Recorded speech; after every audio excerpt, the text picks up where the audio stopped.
fitness and wellness expert, naturopath, and adventure enthusiast Wendie Pett. And my husband, Todd Isberner. He's a fundraising guru, men's mentor, and Bible scholar. And as a couple, we're going to share riveting breakthrough stories from our guests who've experienced the meaning of a changed life. Our hope is that you will be inspired, equipped, and entertained along your own life journey. So lean in, listen well. This could be your biggest breakthrough.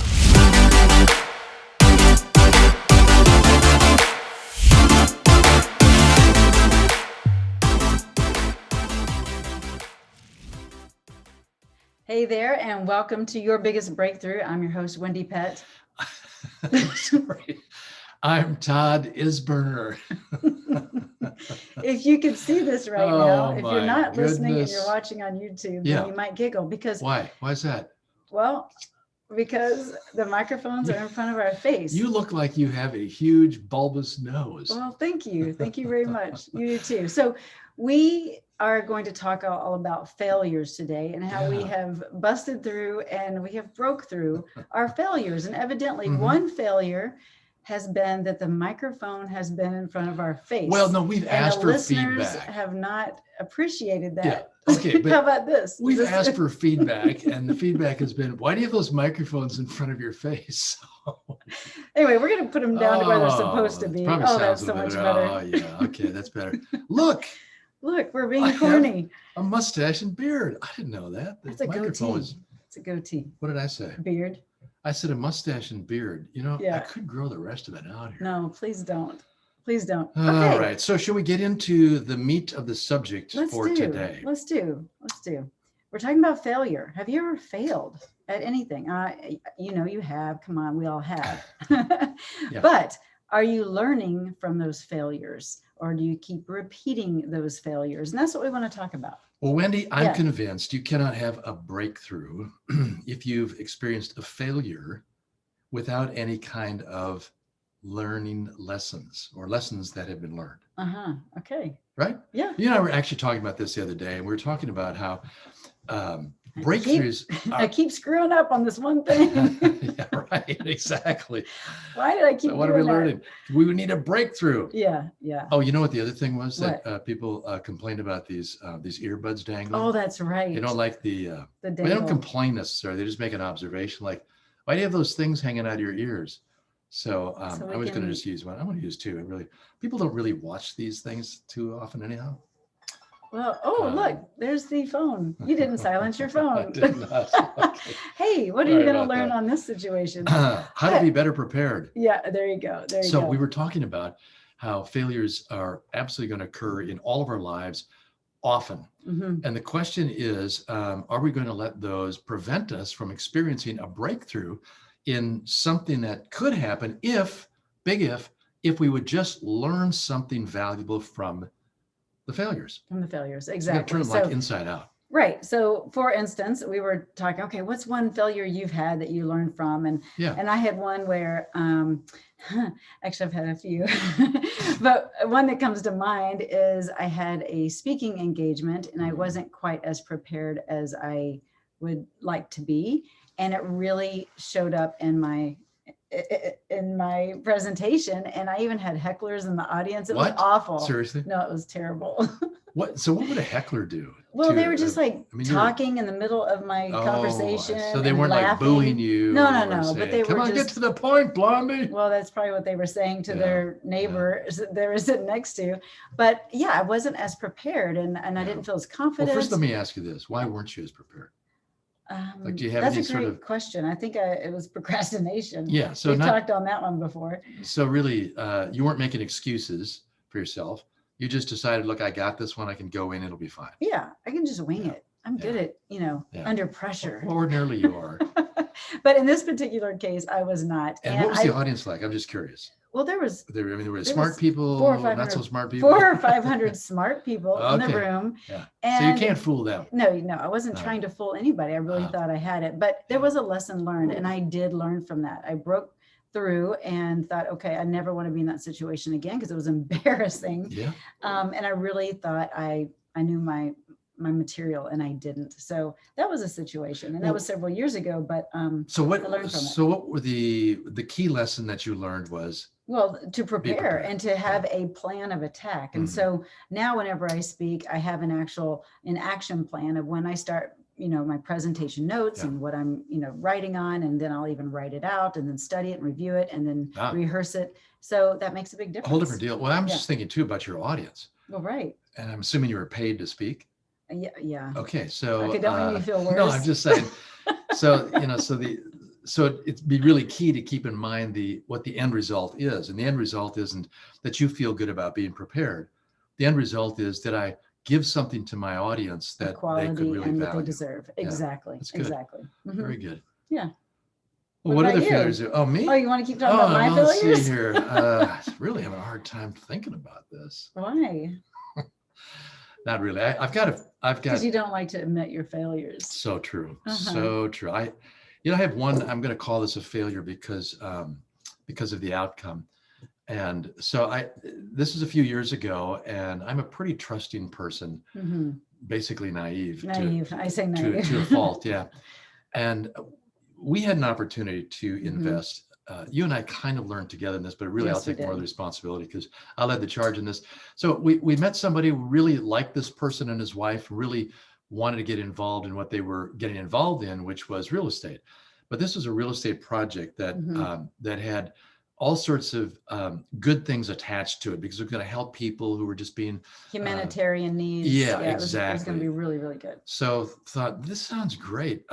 So we went ahead and invested in it. Yeah, and I mean he had the whole thing laid out. We saw numbers. We saw the vision. Kinda, yes. They presented it, but it seemed, even at the time, it seemed a little bit ambitious. Although they were real energetic go-getters and.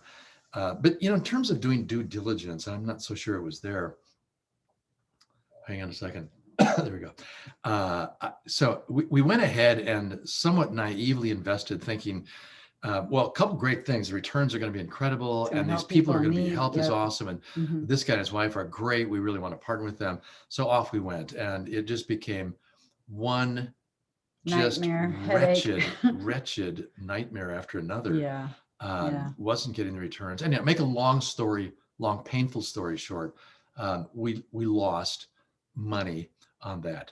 And we take that very seriously because we also know this is not ours in the first place. It's all God. So we want to be good stewards. And I felt personally really bad because I should have done more due diligence and should have gone slower in the whole process. Yeah. And then we repeated another naive situation. You'd think lesson learned next time. So what happened next time? We got involved with more friends. Yeah. More friends. Yeah.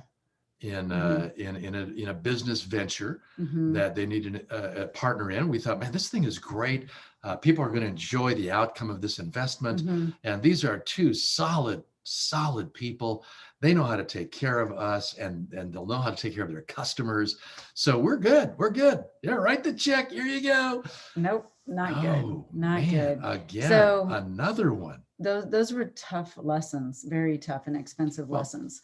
But we have learned. No, actually what we've learned now. But I'm just thinking in the first failure to really do my due diligence and studying that thing out and going ahead and investing and losing it. That would have been the time then to shore things up and learn the lessons so that the next occurrence would not happen. Right. But obviously that wasn't the case. You didn't have our breakthrough until the second time around. Exactly right. Exactly right. So that first time was a missed opportunity for a really good breakthrough to learn something. Would have prevented another big problem later on. Yeah, that's so true. And so how many times have you done something and you find yourself in the same situation? You're like, gosh, I did it again. How many times has that happened? And are you willing to say, okay, enough is enough. I'm going to step back and not repeat this cycle and learn from it and have a breakthrough. And what's it going to take to do that? And for us, we had to get really authentic and real with one another and be in a stern yet loving place with the people that we invested with and just really take it to God too, because like you said, it's his money ultimately. No, that's exactly right. You want to be a good steward on behalf of what he's given you. So I just got thinking about that whole thing about a failure. I think sometimes we run from that because we want to stay in denial. Right, right. Especially, man, somebody like me, it's like I don't like to admit failure. I even hate the word. I really do. I look for other words to substitute. Oopsie. Yeah. Well, that was just an accident, kind of like a mistake.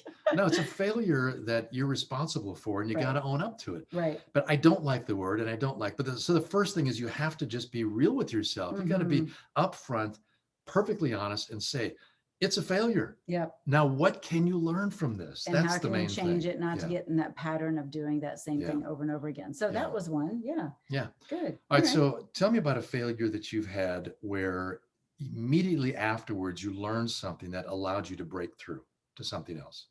Well, I told you that one on speaking. Okay. I thought that Okay. one you never repaired. I'm sorry. No, you have. I'm so sorry. I'm like, yes, I did. I've heard you speak. Yes, you've completely fixed everything in that. No, you're right. Wow. No, that Okay. did lead to a breakthrough because you're Uh-huh. speaking now is awesome. You really and you do that whole prep thing. Yeah. So I was just mentioning a failure I didn't really learn the first time around. It's like I didn't get my breakthrough. No, but you know, Yeah. I actually think of people that, it's not about me on this one, but some of, you hear stories of maybe friends or family members or someone on the news that maybe had a health crisis Yeah. and Mm. they ended up maybe, having heart disease and had to have heart surgery. And then they go about after the surgery and still Yeah. take care of their body the same Mm. way that they went into the hospital taking care of their body the same way. And so you got to ask yourself, why would you continue to go down that path and that pattern? But so many people do. And Why? So I no, mean, I let's don't, talk I about feel that. bad Why? saying failure, but it is, But it it's is a failure to learn absolutely. on how to shift and change Well, your the habits. failure ultimately can lead to such overwhelmingly bad consequences Yeah. Yeah. that in the case you're talking about can lead to death. Right. So if there's just an unwillingness to acknowledge that you're failing in that area and you need to get Help. something changed, get some Mhm, help, get mhm. support, then you're just destining yourself for a very bad outcome. Yeah. No matter what it is. I mean, Mhm. health, finances, relationships. Yep. Yeah. Okay. You're saying it all with me. Yep. Yeah, Yep. yeah, Yep. yeah, yeah. So I had another failure a number of years ago in my business, and this was really tough because things were really going well. We were working with all kinds of great clients. Everybody was happy with the services they were receiving. We had a staff that seemed to just ramming and jamming, and things were going. And I personally, And you like that ramming and jamming. I was ramming He uses and that a lot. And jamming. snaps when he says it. I don't know why I do that, but it just sort of helps me realize But that's you're how I ramming and operate. jamming. That's how I Yes. operate. So back then I was on planes, taking trips, meet with clients, and things were just buzzing and hopping and going like crazy. So I didn't think there was anything really missing within the company. And oh, how wrong I was. Mm. Because what I was failing to do, I was so preoccupied with Ramming and jamming. ramming and jamming, exactly, that I wasn't taking time to really evaluate how each individual staff person was doing. And I took some things for granted because my assumption was, well, everybody's doing great, So I thought I didn't need to take the time to check with each person to see how you're doing. Huge mistake. Right. And in the course of time, some of the guys actually started to think, you know what, we're just going to go ahead and form our own company. I mean, I didn't learn about that until a bit later.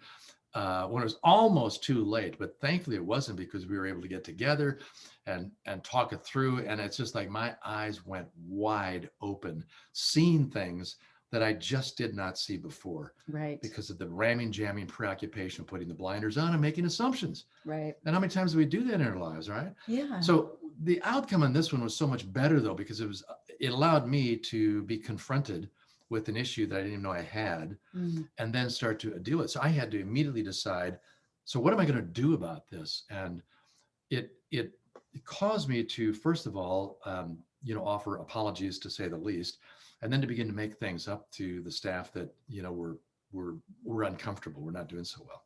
So in the course of a few months, we're able to strengthen our relationships, strengthen our resolve for our overall mission as a company.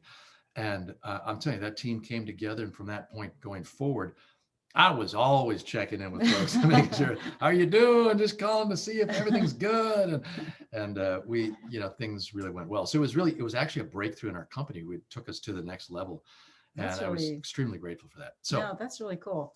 And, I think how often I think all of us kind of have blinders on in some area or another. Yeah. That we really need either someone else to say, right. Hey, you need to pay attention. Like, I mean, I literally had someone tell me the other day, and it might've been you, quit mothering your son. Oh, I've never I'm like, said I'm not that. mothering him. Have I? Yeah.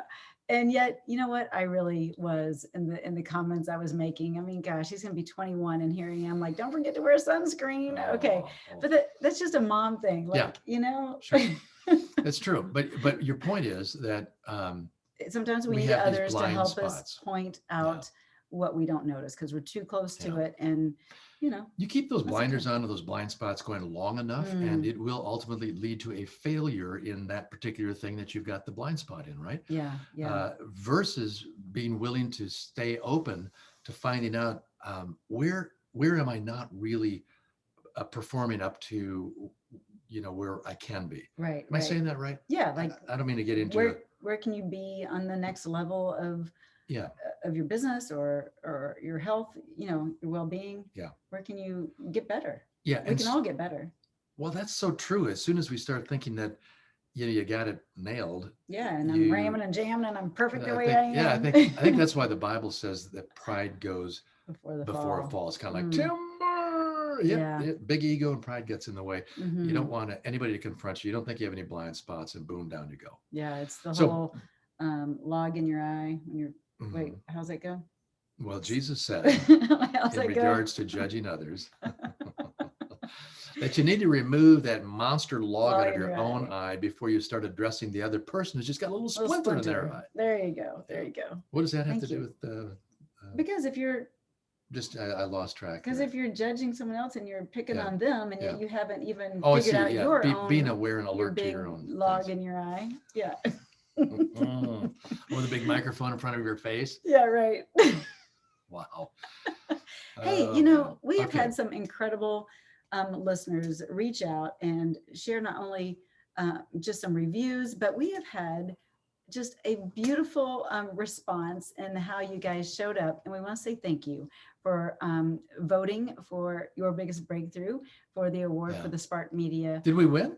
No, but we appreciate How much were we up against? A lot of competitors? We were up against a lot. Did some of those competitors have like more listeners than we have? They do. Well, we could fix that by having our listeners subscribe and share. Yeah, so we did not win the award for your biggest breakthrough, but I won best lifestyle podcast for Visibly Fit podcast. So I'm grateful for that. So this is a podcast you just started a couple of months ago. Yeah, a couple of months ago. So I'm so grateful. But we actually did get an award when we got home. And I would like to share this with you. Look at this. And it's absolutely beautiful. Look at this. It says your biggest breakthrough. And it says Hebrews 6:10. And it says love Brenda. Brenda, thank you. This was such a beautiful gift when we returned home. And so that is our little award. Yeah. So thank you. It's our breakthrough award. It is. Right. It is. So we appreciate you. Are we finished making the point on failure and breakthroughs? Well, I just wanted to say hi and just curious because you're like a squirrel entered the room and. Oh yeah, that's me, the squirrel. All right. Ding ding ding. I think what we were hoping to communicate what is lessons learned from our own lives that when failures occur, there's several different ways you can react to them. And if we don't take advantage of those failures, we're never going to be able to position ourselves for a breakthrough. Yeah. So I guess I'm kind of making the point that since we're all going to fail in something anyhow, it's okay. Yeah. And be open to learning and growing and getting Absolutely. Better. And not feeling down and out about. Well, that's just part of it failure, too, because when you do fail, the tendency is to immediately start beating up on yourself. Oh, yeah. Or to make a whole bunch of excuses and say, well, I couldn't help it because she did this and I couldn't help. Right. The blame game. We just do that whole thing. Yeah. So basically, we just have to be very real, strip ourselves down in front of God and say, Lord, there's something here that I'm missing and I need your help. And he might send you your spouse to give you that quick insight. You never know. But that's the main idea, because every one of us every day yearn for a breakthrough. God has wired into us a desire to grow bigger on the inside Yeah. and to have greater impact on the outside. That's right. And that cannot occur if we're weighted down by failures that have no lessons within them because we refuse to listen or to learn. That's so true. And it is kind of childlike if we stay in that space, you know. Sometimes children don't want to be wrong. I mean, think about how many kids are like, I know. You tell them something, I know. Well, that's true. They don't want to do this correction situation. But so sometimes that's just kind of a childlike spirit, and we need to grow up, right? Grow up, man up, woman up, and face the failure, and then bust through and break through so that we can get on to living the next level of living that we're supposed to. I'm thinking of the Apostle Peter, just because we saw another episode of The Chosen. Are y'all watching The Chosen? Yeah, oh my goodness, it's so good. Really good. It's got some stuff that makes kind of like, oh, really? But no, it's overall, it's fleshing out the characters of each of the disciples. Right. It's not accurate. No, at all. Well, we don't know. I mean, it's pure speculation. I mean, it's not like it's in the Bible, but there's enough inferences in the Bible about some of the disciples, and especially Peter. It's not hard to figure that one out. Right. Peter just kept tripping over all kinds of things. He had multiple failures in his life, and probably the biggest, most devastating one for him was when he denied Jesus. And he was in that courtyard, and the rooster crowed the third time, and Jesus looked over at him and, see, I told you you'd do that. That's not how Jesus would communicate it. Oh, wow. No, but Peter felt so ashamed and so hurt over his failure to stand up and acknowledge Jesus as his Lord, and that he was his follower. So, he went off, which is typically what we do. We go off by ourselves. We start to pout, get down on ourselves, run from it, all of that stuff.